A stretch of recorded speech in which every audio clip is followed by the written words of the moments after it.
Hello and welcome to Talking Points. I'm Dave Kelly, Director of Advanced Media Production at Cal State Long Beach. Today we're going to talk about remote viewing, also known as ESP, or psychic phenomenon. We'll talk about the statistical evidence that proves that remote viewing is scientifically valid. My guest today is Dr. Jessica Utz. Dr. Utz is a professor of statistics at University of California, Irvine. Welcome, Jessica, and thank you for joining us on Talking Points. Thank you for having me, Dave. I'm excited to be here. Well, I know that some of our viewers are already becoming skeptical based on that introduction. And so we're going to hopefully deal with that skepticism in just a moment. We'll get to the evidence and the statistics. But first, I want to define a few terms so that we can propel the conversation forward. Remote viewing is a term that refers literally to remotely viewing objects or vehicles, buildings, etc., even photographs from a distance. We can't view it with our eyes, but we can mentally visualize it. That's where the ESP type of component or psychic phenomenon comes into play. There are three different categories that we're going to be discussing. One is telepathy, one is clairvoyance, and the other is precognition. So what do those terms actually mean? Well, all right, so let's start with remote viewing, distant in space or time. That will be important in defining those other three terms. So let's use an example. Suppose your friend has gone to Europe and you decide one day you're going to tune into where she is. So you tune in and you get a picture of her in a lake in a rowboat with an island in it. Okay, how did you get that? Well, there's three possibilities that we can think of. One is clairvoyance. It's as if you actually hovered over her and could see where she was. The second is telepathy, which is you read her mind, because she knows where she is. And the third is precognition, which means that in the future, she's going to show you a picture of where she was, and you're somehow tuning into your future where you actually get to see where she was. Okay, so when we talk about remote viewing, a lot of people, the skeptics I mentioned at the beginning here, are going to say, well, that's just a magician trick or some sort of parlor game or lucky guesswork. But your statistical analysis proved that it's not lucky guesswork, it's not a parlor game, and it doesn't involve magicians. And I know that there are some limitations, of course, related to remote viewing, but you had the opportunity to get involved in statistical analysis and research in this area. That's right. How did you get involved in it, and why was the statistical analysis required and desired in that case? When I got involved, there was a classified program being done at what was then Stanford Research Institute, became SRI International, and I was on sabbatical at Stanford University, and I happened to meet the directors of that program, and they needed statistical help. Now, why statistical help? Well, because any single incident could be explained away as coincidence or lucky guess, but when you combine evidence, when you do controlled experiments using statistics, you can't explain things away as lucky guesses because we control the probability that things should happen just by chance. So they needed statistical help. I was interested, and so we matched up, and I actually went to work for the program for a year, took a leave of absence. And also the CIA was involved in the research, right, and other intelligence agencies within the US government. That's right. And they ended up using remote viewing for 15 to 20 years. They did. And so they obviously had enough faith in the efficacy of this or of the validity of this to pursue it. And you were providing the statistical analysis for that. That's right. During that time, there were two programs going on. There was a very highly classified program where we were using psychics to spy on our enemies. And there was the research program going on, which had a lower secret classification, and that was going on at SRI International. And that was where I was working as a statistician. So we would bring people in and do controlled experiments to see whether or not it would work statistically. And I know that the military was successful, or the CIA was successful in finding a downed Soviet aircraft in some remote portion of Africa. And our folks wanted to get to that aircraft before the Soviets did, and so we used remote viewing to locate where exactly that aircraft was, and we did find it. And this was validated by President Jimmy Carter later on? That's right. President Carter has spoken out on that incident and confirmed that it was true. And there are lots of other examples that have now been declassified of that sort. So yeah, pretty amazing stuff and hard to explain away just by coincidence. And there were other examples. There were drawings of gantry cranes where the Russians were involved in developing strategic weapons or some sort of nuclear technology. That's right. And so we used that for 15 to 20 years. That's right. And if it was working, why did the government decide to cancel the program in the mid-90s? In the mid-90s, they decided to have a review done. The Cold War had ended, and they were not as interested in those kinds of issues anymore. I think they canceled it. Well, first of all, who knows if they really did cancel it? But allegedly, I think they canceled it because they had so much more sophisticated ways of spying on people nowadays. I mean, obviously, if psychic abilities were fantastic and always accurate, we would all know there would be no debate about their reality. So they had more sophisticated spying techniques, and I think they just didn't find it as useful anymore. Well, it's interesting that in the mid-90s, in 1995, you were actually America's top expert in terms of being knowledgeable about the statistical research or statistical analysis of remote viewing as it was applied to those intelligence agencies. And you were asked to write a paper for Congress to review because that's when they were considering whether to fund or defund the program. Yeah. And now we're going to get into the statistical proof. Okay. What was the essence of that paper that you wrote for Congress in 1995, and what were the important conclusions that you came to? It was actually a team of two of us, and the other guy was a well-known skeptic. So the two of us were asked to look at the scientific evidence, the statistical evidence, and what I did is I looked at the evidence not just from the government laboratories, but other laboratories around the world that were studying the same kind of thing. And what I found was amazing consistency across all of the different laboratories that were studying this. And that doesn't happen if it's just a fluke. And so what I found was overwhelming statistical evidence, the 10 to a billion or whatever, against chance for the data just by combining the data across the laboratories. The skeptic who was working with me agreed that there was overwhelming statistical evidence. He just didn't agree on what was causing it, but he had no alternative explanation. And when we talk about the statistic, you mentioned 1 to the 10th billion or something like that. Does that mean the chances of there being a lucky guess would be 1 out of 10 billion or something along those lines? What it means is if people were just guessing, the probability that we would see evidence as strong as we saw if they were just guessing was about 1 in 10 billion.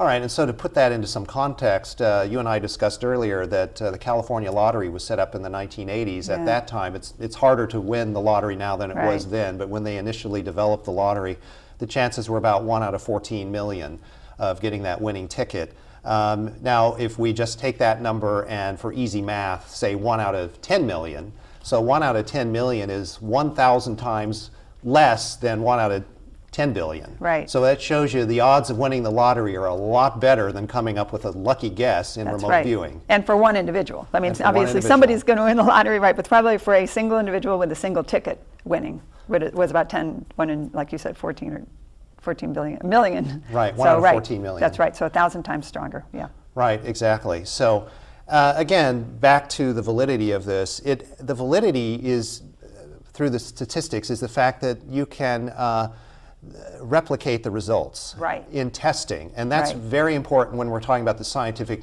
method is replicability. We'll never be able to say it, but that's what it is. Exactly. Repeatability, let's use that word. So the repeatability on this was in what category would you say? It was very, very consistent. So at the time, there were maybe 8 or 10 laboratories who had done similar kinds of experiments, and I found the same size effect across all of them. The bad news is it's not a large effect, but the consistency across laboratories, not to bore people with statistics, but the experiments were set up so that you would get things right by chance about 1 in 4 times, and instead consistently across laboratories, people got it right about 1 in 3 times. So small effect, but when you add it up over all those trials and all those laboratories, overwhelmingly against chance. So that means that you have a greater than the statistical odds chance of being correct with remote viewing. And so we can sort of correlate this with a batting average too, I believe. Yeah. And so we know that a professional baseball player, if he's a really competitive person at the plate, he's going to hit above 300, meaning roughly 1 out of every 3 times at bat he's going to get on base.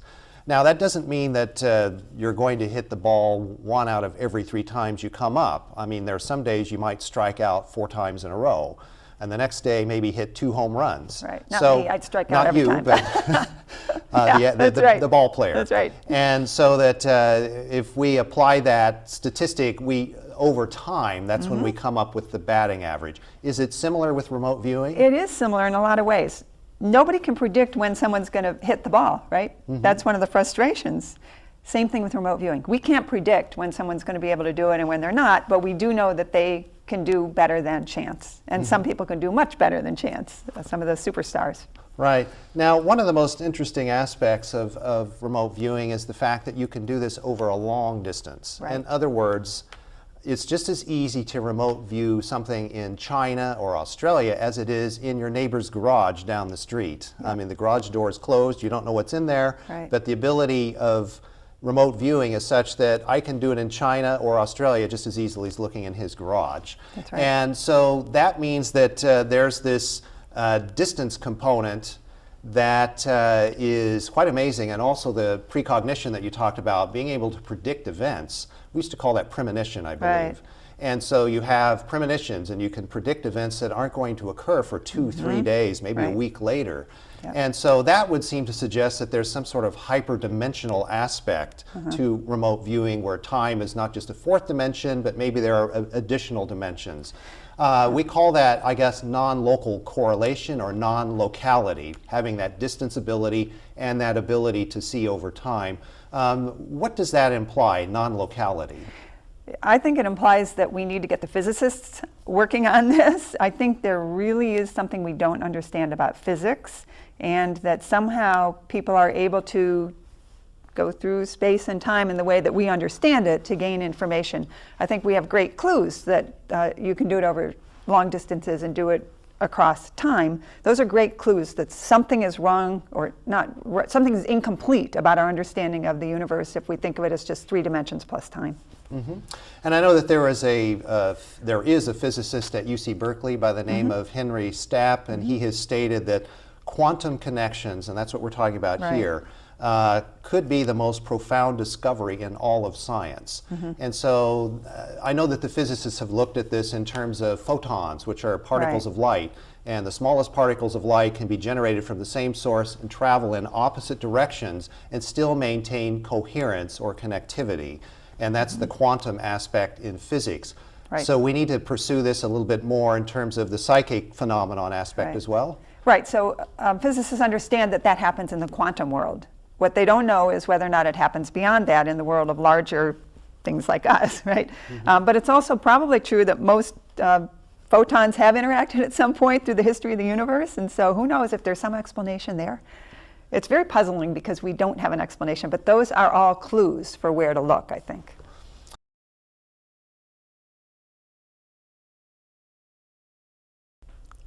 Welcome back to Talking Points. I'm Dave Kelly. My guest today is Dr. Jessica Utz, and we're talking about remote viewing.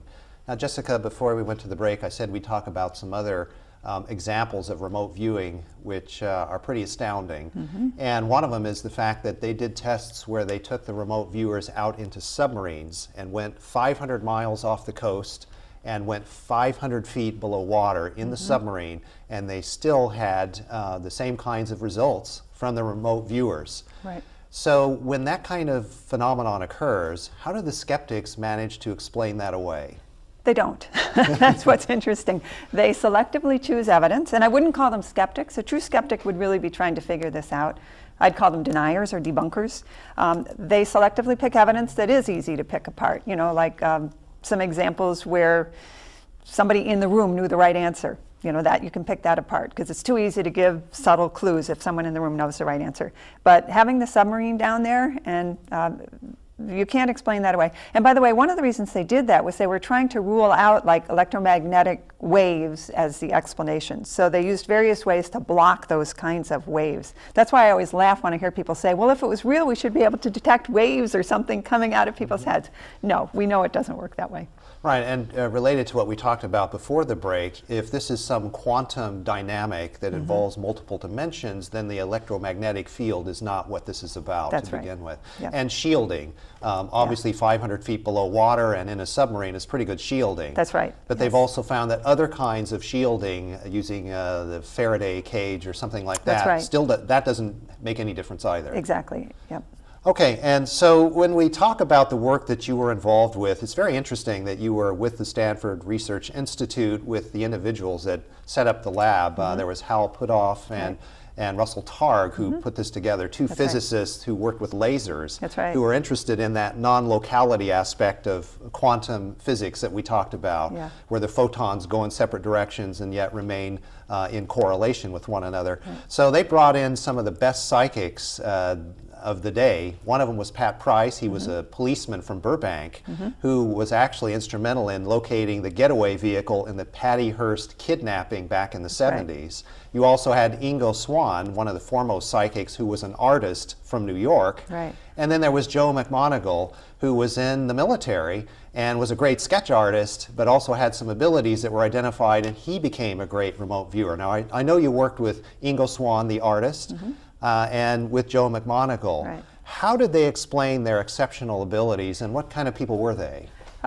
They're, first of all, very interesting, creative people. I never met Pat Price, and I should also say, you know, when you said they brought in some of the best psychics, they never went with people who claimed to be psychics, with very rare exceptions. They wanted people who just were doing other kinds of ordinary things in their lives and able to somehow use this ability. Pat Price contacted them saying he had used these abilities in his police work. But Ingo and Joe are both very good artists, but they couldn't be more different otherwise. Ingo really was an artist by profession, and Joe was a military guy, very hard-nosed military guy. And one difference is Ingo was really not interested in the science. He cooperated in the experiments, but he wasn't that interested. Joe is very much interested in the science and became a member of the scientific team to see if we could try to figure out how this works. But again, they're both creative. They're both able to sketch things very well, and I think that helps in this. Right, and you mentioned in a previous conversation that Joe was on some type of television program where they would ask him to remote view, and you mentioned that he had a secret. What was that secret? That secret was he didn't actually do it in real time. He would do it the night before the TV show, and it would still work. So he would somehow look forward, maybe using precognition, to when they were actually going to select the target during the TV show, and he would sketch it the night before in his hotel room. And that's another amazing example of how precognition works, and with one of the foremost psychics that we knew about at the time. Now, I think we also need to be very careful that we acknowledge that there are a lot of phony psychics out there that are taking advantage of people and charging a lot of money for advice that is not really the kind of thing that we're talking about. So should people be skeptical about psychics that are looking for money for advice? Yes, Dave, I'm really glad you raised that point, because one thing we know is that this is not a very strong ability, or you know, you can't be 100% accurate. We've never found anybody who's 100% accurate, and that there are various ways to con people. Just by reading their body language, by seeing if they're wearing a ring. People come to psychics for three main reasons, you know, career, love, money, and the psychic can easily pick up on that. There are databases now where they can find out a lot about you ahead of time if all they know is your name and your birthday. So yes, buyer beware when it comes to that kind of thing. All right, well, let's talk about psychic ability that people have. Now, in your testing, because you tested a lot of people, do all of us have this capacity? Some obviously have it in much greater quantity than others, and I would suggest maybe it's a special talent, like exceptional musical talent or exceptional athletic talent. We already talked about Major League Baseball players, but we could talk about exceptional musicians and artists and so on. So do we all have it? Do some have it a lot more than others? Is it trainable? And you mentioned, I think at one point, that it's a lot easier to find them, great remote viewers, than to train them. What did you mean by that? It is hard to train people. I think people have, there is a spectrum of ability, I think, just like you mentioned music, that sort of thing, or art. I think there is a spectrum of ability. Everybody can be trained to do it a little bit better by learning to quiet their mind and get rid of the noise or the chatter that's always going on. But beyond that, there just seems to be a natural ability that some people have and others don't, or a spectrum. Most of the laboratories outside the government just took volunteers, and those people seem to be able to do it. to some extent, not as well as people like Joe McMoneagle. But another interesting area of research has been to compare people who believe and people who don't believe that it's possible. And it's called the sheep-goat effect. Studies have shown that people who believe tend to do better than chance, and people that don't believe, they don't just do chance, they do worse than chance. So it's like they're using their psychic abilities to sabotage their results. I find that a really fascinating area of research. But in general, I think it is distributed as an ability, so some have a lot, some have a little. Mm-hmm. Okay, and so in the event that one is identified as a talented remote viewer and has some artistic ability. Mm-hmm. Now, we talked about Ingo Swann being an artist from New York. He had sketching ability. Joe McMoneagle, the other gentleman you talked about who was doing the TV show, who came up with the answers the night before, or the images the night before, he was also a great sketch artist. So having that ability to sketch is helpful because it helps to make the images more clear for judging purposes, because all of these images are judged to determine whether they're accurate or not. But if someone does have artistic, creative ability and also has a vivid imagination, is it possible that that imagination and that creativity can actually get in the way of receiving that pure image? Yes, in fact, anytime you have mental noise, it gets in the way. So in the experiments we used to do, we had something called analytical overlay. If somebody's getting too analytical, then it's probably wrong. So let's say they're seeing a sharp metal spire and they say, oh, it's the Empire State Building. That's probably wrong. The sharp metal spire is probably right. So the sensations and the just sort of general things that you're getting like that are much better than trying to put it all together and come up with an analytical analysis of what you're seeing. Mm-hmm. So if I can draw, that's a step ahead, but I have to have the discipline to not let my mind get in the way of what I'm receiving. That's right, exactly. Okay, and they've done polls of people in 2001. Gallup did a poll of the general public, and they identified within that polling that more than half of the people polled said they had some experience with psychic phenomenon. Mm-hmm. Interestingly enough, college professors and college-educated people reported 2/3 had had some type of experience.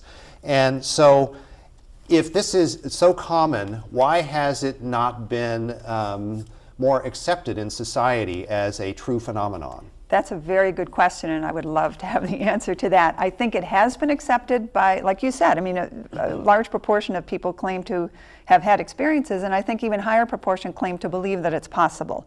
And so I think what's gotten in the way are a very, very small group of debunkers who happen to have scientific status. And to me, they're doing a huge disservice to society by making it not acceptable for people to do academic research in this area, because I really think there's something there and we need to figure out what it is.